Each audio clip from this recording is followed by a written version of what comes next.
विजय पथर जात्री मेरे विजय पथर जात्री, विजय पथर जात्री मेरे विजय पथर जात्री। अंधार रजनी जाइछि पाहि, जागिछि तरुण अरुण होई। अंधार रजनी जाइछि पाहि, जागिछि तरुण अरुण होई।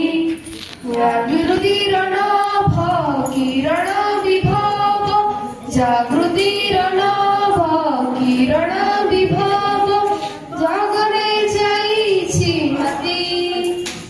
विजय पथर जात्री, विजय पथर जात्री मेरे विजय पथर जात्री, विजय पथर जात्री मेरे विजय पथर जात्री। युग जुत्रणा को पादरे धरी, जब जागरण झंकार होली। युग जंत्रणा पादरे दली, जब जागरण झंकार तोली। जागी अछि हिंदू, जागी अछि सिंधु, जागी अछि हिंदू, जागी अछि सिंधु। आमेरे गईरी क्रांति, विजय पथर जात्री, विजय पथर जात्री मेरे विजय पथर जात्री, विजय पथर जात्री मेरे विजय पथर जात्री।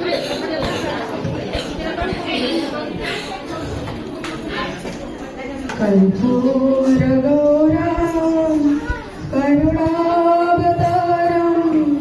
संसार सारम भुजगेन्द्रहारम। सदा वसन्तं हृदयारविन्दे, भावं भवामि सहितं नमामि। भावं भवामि सहितं नमामि, भावं भवामि सहितं नमामि। सृष्टिर आद्यधूम परब्रह्म विद्यालयी माँ सरस्वती, सुजल सुफल शस्य श्यामल माँ भारती।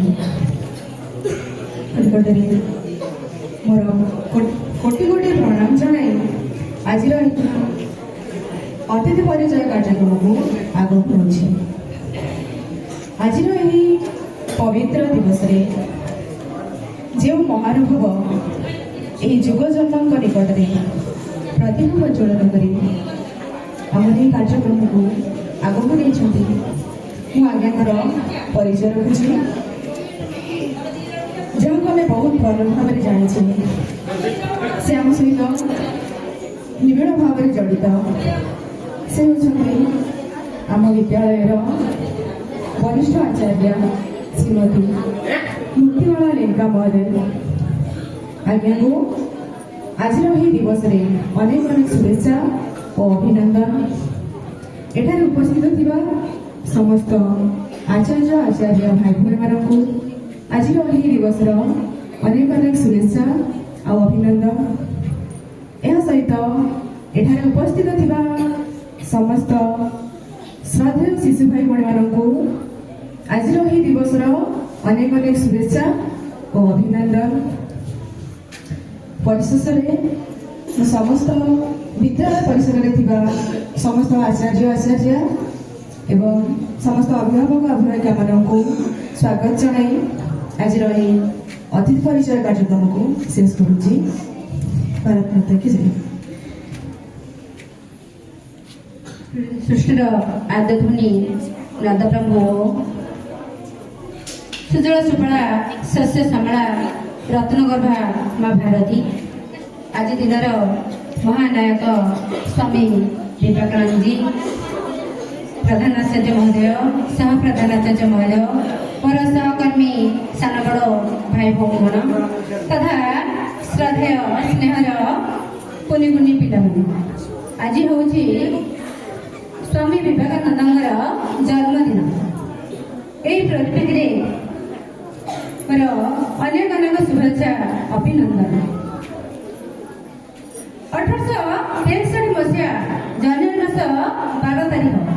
ଆଜିର ଏହି ଦିନରେ ସ୍ୱାମୀ ବିବେକାନନ୍ଦ କୋଲକାତାରେ ଏକ ସମ୍ଭ୍ରାନ୍ତ ପରିବାରରେ ଜନ୍ମଗ୍ରହଣ କରିଥିଲେ।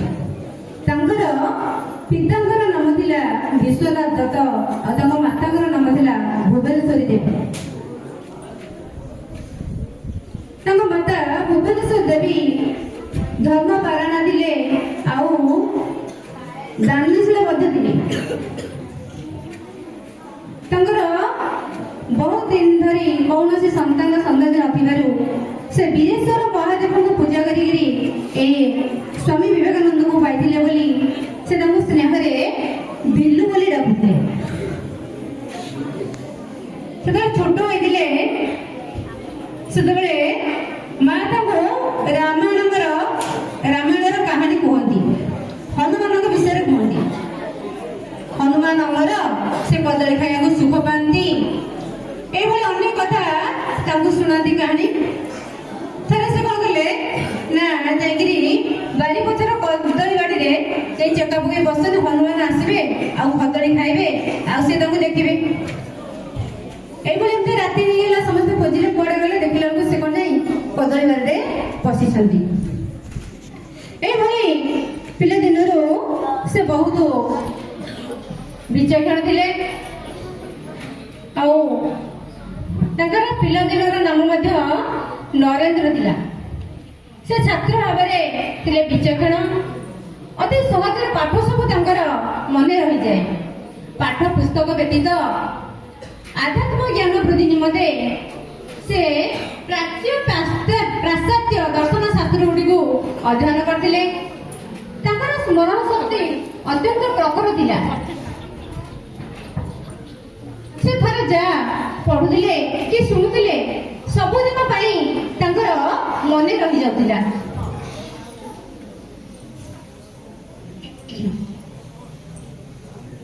ତାପରେ ତାଙ୍କ ମା ତାଙ୍କୁ କହୁଥିଲେ ଯେ ପୁତ୍ର, ଜୀବନ ଥିବା ପର୍ଯ୍ୟନ୍ତ ପବିତ୍ର ହୁଅ, ନିଜର ଆତ୍ମସମ୍ମାନ ରକ୍ଷା କର, ଅନ୍ୟର ସମ୍ମାନ ହାନି କର ନାହିଁ। ମାଙ୍କର ଉପଦେଶକୁ ସେ ନିଜ ଜୀବନରେ ଆଚରଣ କରିଥିଲେ। ସେ ପିଲାଦିନରୁ ଜ୍ଞାନ ପିପାସୁ, ଈଶ୍ୱର ବିଶ୍ୱାସୀ ଆଉ ଈଶ୍ୱର ଜିଜ୍ଞାସୁ ଥିଲେ। ଈଶ୍ୱରଙ୍କ ଅନୁସନ୍ଧାନରେ ବ୍ୟାକୁଳ ହୋଇ ସେ ରାମକୃଷ୍ଣ ପରମହଂସଙ୍କ ନିକଟକୁ ଯାଇଥିଲେ ଏବଂ ତାଙ୍କୁ ପଚାରିଥିଲେ, ହେ ମହାଶୟ, ଆପଣ ଭଗବାନଙ୍କୁ ଦେଖିଛନ୍ତି? ରାମକୃଷ୍ଣ କହିଲେ, ହଁ ଦେଖିଛି, ଯେପରି ତୁମକୁ ଦେଖୁଛି ସେହିପରି ମୁଁ ତାଙ୍କୁ ଦେଖିଛି। ଏହି ଉତ୍ତରରେ କି ସେ ରାମକୃଷ୍ଣ ପରମହଂସ ଠାରେ ତାଙ୍କର ପୂର୍ଣ୍ଣ ବିଶ୍ୱାସ ଜାତ ହେଲା। ଏହାପରେ ସେ ତାଙ୍କୁ ଗୁରୁ ରୂପରେ ଗ୍ରହଣ କଲେ। ସେ ରାମକୃଷ୍ଣଙ୍କ ଆଦର୍ଶରେ ଅନୁପ୍ରାଣିତ ହୋଇ ଜନସେବାକୁ ହିଁ ସେ ଜୀବନର ଲକ୍ଷ୍ୟ ଭାବେ ଗ୍ରହଣ କରିନେଲେ। 1886 ମସିହାରେ ରାମକୃଷ୍ଣ ପରମହଂସଙ୍କର ପରଲୋକ ପରେ ସେ ଭାରତ ଭ୍ରମଣରେ ବାହାରି ପଡ଼ିଲେ। ସେ ଯେଉଁ ସ୍ଥାନକୁ ଗଲେ ସେଠାରେ ଧର୍ମ ଓ ଈଶ୍ୱରଙ୍କ ସମ୍ପର୍କରେ ପାଣ୍ଡିତ୍ୟପୂର୍ଣ୍ଣ ଭାଷଣମାନ ଦେଲେ। ତାଙ୍କର ଉଜ୍ଜଳ ମୁଖମଣ୍ଡଳ, ଜ୍ଞାନ, ପାଣ୍ଡିତ୍ୟ, ଆତ୍ମବିଶ୍ୱାସ ଓ ବାଗ୍ମିତା ଦେଖି ଲୋକମାନେ ମୁଗ୍ଧ ହୋଇଗଲେ। ସେ ପହଞ୍ଚିଲେ ଯାଇ ତିନୋଟି ସାଗରର ମିଳନସ୍ଥଳ କନ୍ୟାକୁମାରୀରେ। ସେଠାରେ ଏକ ବିରାଟ ଶିଳାଖଣ୍ଡ ଉପରେ ବସି ଧ୍ୟାନମଗ୍ନ ହୋଇଗଲେ। ସତେ ଯେପରି ତାଙ୍କ ଗୁରୁ ତାଙ୍କୁ କହୁଛନ୍ତି, ଯାହା ଲଙ୍ଘିଯାଏ ସମୁଦ୍ର, ଦୂର ଦେଶରେ ଯାଇ ଭାରତର ବାଣୀକୁ ପହଞ୍ଚାଇ ଦେ। 1893 ମସିହା ସେପ୍ଟେମ୍ବର 11 ତାରିଖରେ ଆମେରିକାର ସହର ଯୋଉ ଚିକାଗୋ ସହରରେ ଗୋଟେ ବିରାଟ ଧର୍ମସଭାର ଆୟୋଜନ ହୋଇଥିଲା। ବିବେକାନନ୍ଦଙ୍କ ମନରେ ପ୍ରବଳ ଆଗ୍ରହ ହେଲା ସେଇ ଧର୍ମସଭାରେ ଯୋଗ ଦେବା ପାଇଁ। ସେ ଜାହାଜରେ ବସି ଚିକାଗୋରେ ପହଞ୍ଚିଲେ। ଜାହାଜରେ ଗଲାବେଳେ ଆମେରିକାର ଜଣେ ବିଖ୍ୟାତ ଅଧ୍ୟାପକଙ୍କ ସହିତ ତାଙ୍କର ପରିଚୟ ହେଲା। ବିବେକାନନ୍ଦଙ୍କ ଜ୍ଞାନ ଓ ପାଣ୍ଡିତ୍ୟ ଦେଖି ସେ ମୁଗ୍ଧ ହୋଇଗଲେ। ସେହି ସର୍ବଧର୍ମ ସମ୍ମିଳନୀରେ ଯୋଗ ଦେବା ପାଇଁ ସେ ସମସ୍ତ ପ୍ରକାର ସୁବିଧା କରାଇଦେଲେ। ଧର୍ମ ସମ୍ମିଳନୀ ଆରମ୍ଭ ହେଲା। ପୃଥିବୀର ପ୍ରାୟ ପ୍ରତ୍ୟେକ ଧର୍ମର ପ୍ରତିନିଧି ସେଠାରେ ଯୋଗ ଦେଇଛନ୍ତି। ସଭାସ୍ଥଳରେ ବହୁ ବିଶିଷ୍ଟ ବ୍ୟକ୍ତି ଉପସ୍ଥିତ ଥାନ୍ତି। ଅନ୍ୟ ଧର୍ମର ପ୍ରତିନିଧି ମାନେ ଜଣ ଜଣ ହୋଇ ନିଜର ବକ୍ତବ୍ୟ ସବୁ ଦେଇ ସାରିଲେଣି। ସଭା ମଞ୍ଚରେ ଗଭୀର ନିରବତା। ଭାରତର ଜଣେ ତରୁଣ ସନ୍ନ୍ୟାସୀ ବିବେକାନନ୍ଦ ଏଥର କଣ କରିବେ ନା ଭାଷଣ ଦେବେ। ସେ ପିନ୍ଧିଛନ୍ତି ଗେରୁଆ ବସ୍ତ୍ର, ମୁଣ୍ଡରେ ଗେରୁଆ ପଗଡ଼ି। ଅଳ୍ପ ସମୟ ତାଙ୍କୁ ମିଳିଛି କିଛି କହିବା ପାଇଁ। ବିବେକାନନ୍ଦ ଆରମ୍ଭ କଲେ, ଆମେରିକାବାସୀ ଭାଇ ଓ ଭଉଣୀ ମାନେ, ଭାଇ ଓ ଭଉଣୀ ସମ୍ବୋଧନ ଶୁଣି ଶ୍ରୋତାମାନେ ଆନନ୍ଦରେ ଉଛୁଳି ଉଠିଲେ। ସେମାନେ କରତାଳି ଦେଇ ତାଙ୍କୁ ଅଭିନନ୍ଦନ ଜଣାଇଲେ। ଏହାପରେ ବିବେକାନନ୍ଦ ଭାରତୀୟ ଧର୍ମ ଓ ଦର୍ଶନ, ହିନ୍ଦୁ ଧର୍ମର ବିଶ୍ୱତତ୍ତ୍ୱ ଓ ବିଶ୍ୱ ଭାତୃତ୍ୱର ବାଣୀ ଇତ୍ୟାଦି ଏଭଳି ଚମତ୍କାର ଭାବରେ ବୁଝାଇଥିଲେ ଯେ ଶ୍ରୋତାମାନେ ମନ୍ତ୍ରମୁଗ୍ଧ ହୋଇଗଲେ। ତାଙ୍କ ଭାଷଣ ଓ ଫଟୋ ଆମେରିକାର ସମ୍ବାଦପତ୍ର ମାନଙ୍କରେ ଛପାଗଲା। ତାଙ୍କ ଉପରେ ପ୍ରଶଂସା ଅଜାଡ଼ି ହୋଇ ପଡ଼ିଲା। ସବୁ ମଣିଷ ହେଉଛନ୍ତି ଈଶ୍ୱରଙ୍କ ସନ୍ତାନ। ମାନବର ସେବା ହିଁ ଈଶ୍ୱରଙ୍କ ସେବା। ଏହି ତାଙ୍କର ଏଭଳି କଥା ଶୁଣି ସେଠାରେ ଉପସ୍ଥିତ ଥିବା ସମସ୍ତ ପଣ୍ଡିତମାନେ କହିଲେ, ସେ ହେଉଛନ୍ତି ମାନବ ଜାତିର ଅଳଙ୍କାର ସଦୃଶ। ଆଜି ସ୍ୱାମୀ ବିବେକାନନ୍ଦଙ୍କ ଜୟନ୍ତୀ ଅବସରରେ ପାଳନ କରାଯାଉଥିବା ଏହି ଯୁବ ଦିବସ ଅବସରରେ ସମସ୍ତଙ୍କୁ ହାର୍ଦ୍ଦିକ ଅଭିନନ୍ଦନ ଓ ଶୁଭେଚ୍ଛା ଜଣାଉଛି। ଆଶା କରୁଛି ସମସ୍ତେ ବିବେକାନନ୍ଦ ଭଳି ହେବା ପାଇଁ ଚେଷ୍ଟା କରିବା, ତାଙ୍କର ଜୀବନୀ ପାଠ କରିବା। ସେ ଯୋଉ କଥା କହିଛନ୍ତି, ଯୋଉ ସ୍ୱପ୍ନ ଦେଖିଥିଲେ ସେ ସ୍ୱପ୍ନକୁ କେତେକାଂଶରେ ପାଳନ କରିବା ପାଇଁ ଆମେ ଚେଷ୍ଟା କରିବା। ଯେମିତି କହନ୍ତି ଯେ ଯେତେ ଦେଖିଲେ ନଅଟେ ଆଖିକୁ ନା ଯେତେ ଶୁଣିଲେ ନଅଟେ କାମ। ତେଣୁ ଆମେ ଅନେକ କଥା ଶୁଣିଛେ, ଅନେକ କଥା ଦେଖୁଛେ, କିନ୍ତୁ କାର୍ଯ୍ୟକାରୀ କରିବାକୁ ଆମ ମନ ବଳଉନି, ଆମେ କାର୍ଯ୍ୟକାରୀ କରୁନେ। ତେଣୁ ବିବେକାନନ୍ଦଙ୍କ ବିଷୟରେ ସେ ଏମିତି ଜଣେ ମହାପୁରୁଷ, ତାଙ୍କର ମାନେ ଯୋଉ କାର୍ଯ୍ୟକାଳ, ବୟସ କାର୍ଯ୍ୟକାଳ ବହୁତ କମ୍ ଦିନ ମଧ୍ୟ ତାଙ୍କୁ ସାରା ପୃଥିବୀ ମନେ ରଖିଛନ୍ତି। ସେ ଆଜି ଯୋଉ ଯୁବ ଦିବସ କଥା କାହିଁ କହିବେ, ସେ ଯୋଉ ସ୍ୱପ୍ନ ଦେଖିଲେ ଏବଂ ତାଙ୍କ ଉପରେ ଯୁବ ଦିବସ କାହିଁ କହିଲେ। ଯୁବ ଦିବସ କହିବାର ଉଦ୍ଦେଶ୍ୟ ହେଉଛି, ଯଦି ଯୁବକ ମାନେ ବିବେକାନନ୍ଦଙ୍କ କଥା ସହିତ ଆଜିର ଯୋଉ ନରେନ୍ଦ୍ର ମୋଦି, କିଏ ନରେନ୍ଦ୍ର ମୋଦି କିଏ ଭାରତର ପ୍ରଧାନମନ୍ତ୍ରୀ, ତାଙ୍କ କଥା ସହିତ ଆଗ କଥା ଦେଖିଲେ ସାମଞ୍ଜସ୍ୟ ଲକ୍ଷ୍ୟ ହେଉଛି। କ'ଣ ଯୋଉ ଆତ୍ମନିର୍ଭର ଭାରତ କଥା ଆମେ କହୁଥିଲେ, ସଂକଳ୍ପ ନେଲେ ଆତ୍ମନିର୍ଭର ଭାରତ କେମିତି ହେବ? ତେଣୁ ବିବେକାନନ୍ଦ କହୁଥିଲେ, ଯଦି ଯୁବପିଢ଼ି ଆତ୍ମନିର୍ଭର ହେବେ ତେବେ ଦେଶ ଆତ୍ମନିର୍ଭର ହେବ। ଆଜି ନରେନ୍ଦ୍ର ମୋଦି ସେଇ କଥା କହୁଛନ୍ତି। ତେଣୁ କାହିଁକି ଯୁବପିଢ଼ି ମାନେ ଆତ୍ମନିର୍ଭର ହେଲେ ଦେଶ କେମିତି ଆତ୍ମନିର୍ଭର ହେବ? ନା ଦେଖ, ଆମ ଦେଶରେ ଯେତେ ଲୋକ ସଂଖ୍ୟା ଅଛନ୍ତି, ମାନେ 0ରୁ 18 ବର୍ଷ ପର୍ଯ୍ୟନ୍ତ ଏବଂ 60ରୁ ମାନେ ମରିବା ପର୍ଯ୍ୟନ୍ତ ଯୋଉ ଗ୍ରୁପ ଦିଟା ରହିଲେ, ଏ ସମସ୍ତେ ଯୁବପିଢ଼ି ଉପରେ ନିର୍ଭରଶୀଳ। ଏମାନେ ଯୋଉ 5 ବର୍ଷ 18 ବର୍ଷ ପିଲା ରୋଜଗାର କରୁଛନ୍ତି କି? ରୋଜଗାର କରୁନାହାନ୍ତି, ସେ ଅନ୍ୟ ପିଢ଼ି ପାଇଁ ନାହାନ୍ତି। ସେମିତି 60ରୁ 64 ବା ମୃତ୍ୟୁ ପର୍ଯ୍ୟନ୍ତ ସେମାନେ ବି ଅନ୍ୟ ଉପରେ ଡିପେଣ୍ଡାଣ୍ଟ, ରୋଜଗାର କରନ୍ତିନି। ତେଣୁ ଆତ୍ମନିର୍ଭର ଯୁବପିଢ଼ି ହେବା ଦରକାର। ଯଦି ଯୁବପିଢ଼ି ଆତ୍ମନିର୍ଭରଶୀଳ ହେବେ, ତେବେ ଆମେ ଯୋଉ ଦିଟା କାଟାଗୋରୀ ରହିଲେ ସେ ତାଙ୍କ ଉପରେ ନିର୍ଭର କଲେ, ସେମାନେ ଯଦି ଆତ୍ମନିର୍ଭର ହେଇପାରିବେ ତାହେଲେ ଦେଶ ଆତ୍ମନିର୍ଭରଶୀଳ ହେବ।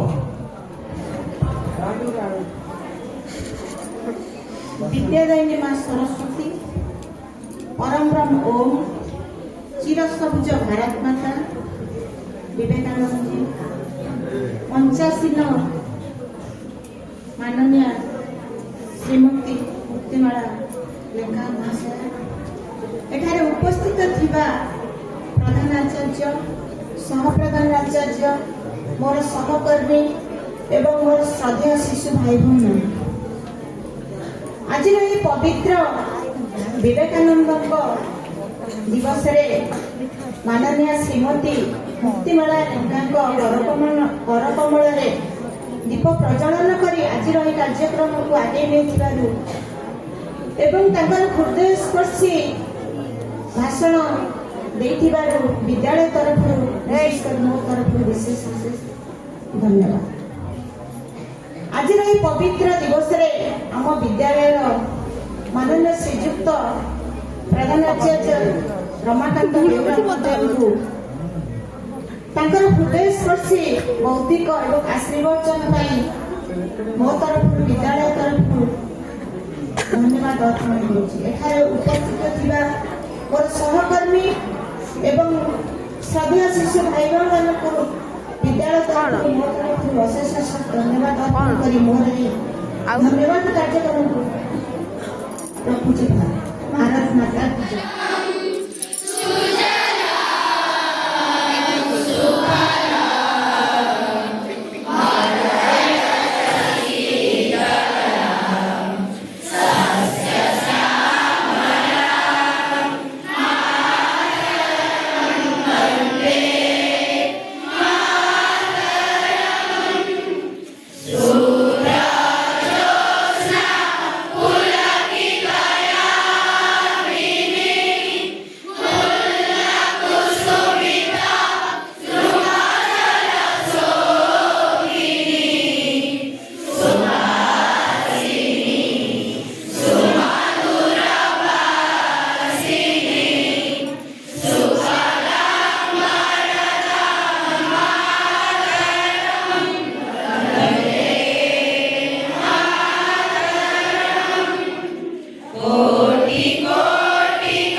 ପ୍ରତିଜ୍ଞା କରୁଅଛି କି ଯେ ମୁଁ ମୋର ଦୈନନ୍ଦିନ ଜୀବନରେ ଅଧିକରୁ ଅଧିକ ଭାରତୀୟ ଉତ୍ପାଦ ବ୍ୟବହାର କରିବାକୁ ଚେଷ୍ଟା କରିବି ଏବଂ ଅନ୍ୟ ଦେଶରୁ ଆମଦାନୀ ହେଉଥିବା ବସ୍ତୁ